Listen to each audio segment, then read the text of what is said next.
رسول اللہ صلی اللہ علیہ وآلہ وسلم ایک مرتبہ مسجد میں تشریف فرما تھے اور لوگ آپ صلی اللہ علیہ وآلہ وسلم کے ارد گرد بیٹھے ہوئے تھے کہ 3 آدمی وہاں آئے۔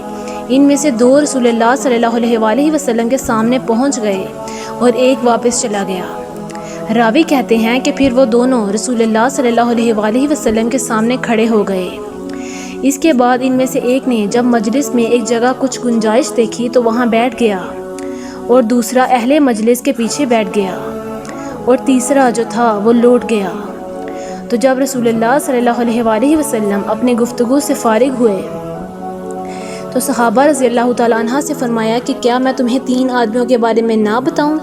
تو سنو، ان میں سے ایک نے اللہ سے پناہ چاہی، اللہ نے اسے پناہ دی، اور دوسرے کو شرم آئی تو اللہ بھی اس سے شرمایا کہ اسے بھی بخش دیا، اور تیسرے شخص نے منہ موڑا تو اللہ نے بھی اس سے منہ موڑ لیا۔